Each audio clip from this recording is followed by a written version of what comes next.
Pemprov DKI Jakarta akan menerapkan kembali pembatasan sosial berskala besar pada 14 September mendatang. Keputusan menarik rem darurat ini setelah kasus COVID-19 di ibu kota meningkat. Sempat meningkat cukup tinggi. Alhamdulillah turun. Dan ini sampai awal atau pertengahan Agustus.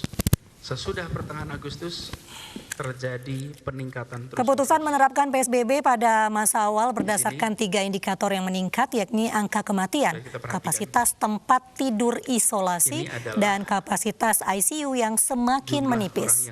Pemprov meminta seluruh aktivitas kembali di rumah, mulai dari kegiatan perkantoran, ibadah, dan lainnya. Pemprov DKI Jakarta hanya memperbolehkan 11 bidang esensial yang boleh beroperasi seminimal mungkin. Penerapan ini agar mengerem penularan COVID-19 di ibu kota. Sampai September ini, selama bulan Agustus meningkat drastis, trennya akan naik terus. Disimpulkan bahwa kita akan menarik rem darurat, yang itu artinya kita terpaksa kembali menerapkan pembatasan sosial berskala besar seperti pada masa awal pandemi dulu. Bukan lagi PSBB transisi, tapi kita harus melakukan PSBB sebagaimana masa awal dulu, dan inilah rem darurat yang harus kita tarik. Jadi prinsipnya, mulai Senin tanggal 14 September, kegiatan perkantoran yang non-esensial diharuskan untuk melaksanakan kegiatan bekerja dari rumah. Bukan kegiatan usahanya yang berhenti, tapi bekerja di kantornya yang ditiadakan. Kegiatan usaha jalan terus, kegiatan kantor jalan terus, tapi perkantoran di gedungnya yang tidak diizinkan untuk beroperasi. Akan ada 11 bidang esensial yang boleh tetap berjalan dengan operasi minimal. Jadi tidak boleh beroperasi seperti biasa, tapi dikurangi.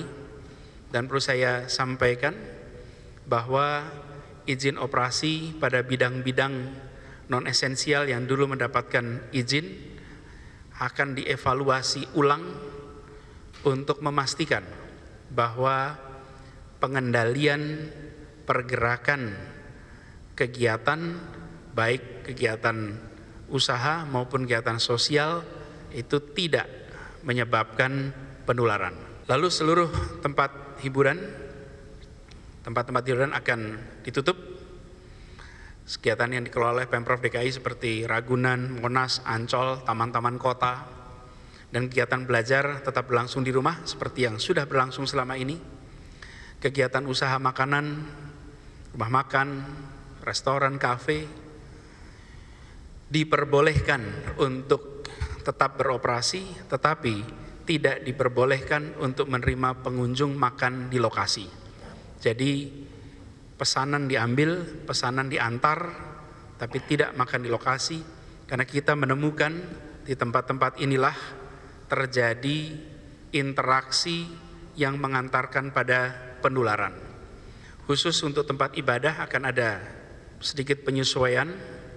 Tempat ibadah bagi warga setempat masih boleh digunakan asal menerapkan protokol yang ketat. Artinya, rumah ibadah raya yang jamaahnya datang dari mana-mana, bukan dari lokasi setempat seperti masjid raya, tidak dibolehkan untuk dibuka, harus tutup. Tetapi rumah ibadah di kampung, di komplek yang digunakan oleh masyarakat dalam kampung itu sendiri, dalam komplek itu sendiri, masih boleh buka. Ada perkecualian.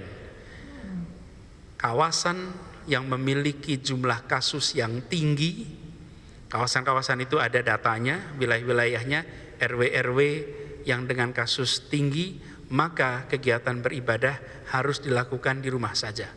Tapi yang lainnya bisa melakukan kegiatan selama hanya untuk warga di wilayah itu, dan bukan tempat ibadah raya yang pengunjungnya, yang jamaahnya datang dari berbagai tempat, di mana di situ terjadi potensi interaksi yang ada potensi penularan.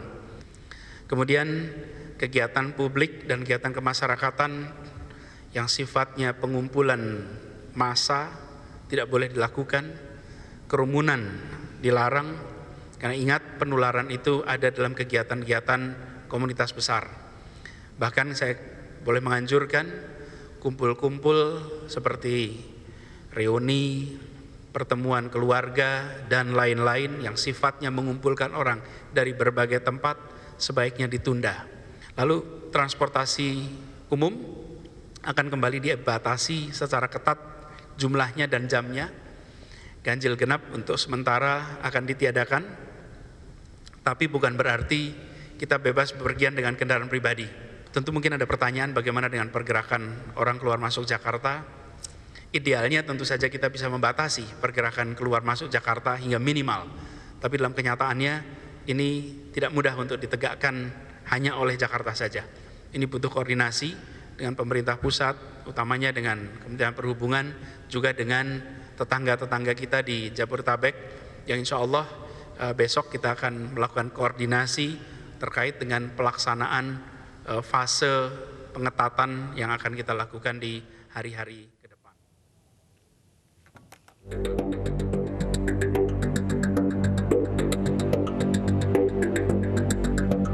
Bahan pangan, energi, komunikasi dan teknologi informatika, keuangan, logistik, perhotelan, konstruksi industri strategis, pelayanan dasar dan pemenuhan kebutuhan sehari-hari.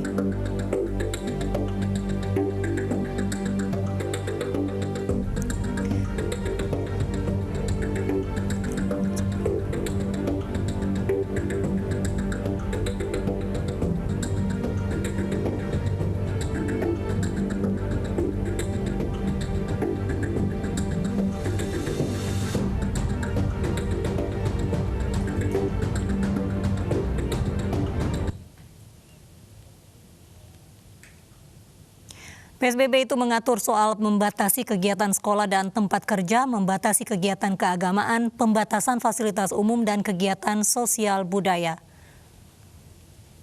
Pembatasan kegiatan transportasi dan kegiatan keamanan, pembatasan kegiatan pemerintah hingga swasta.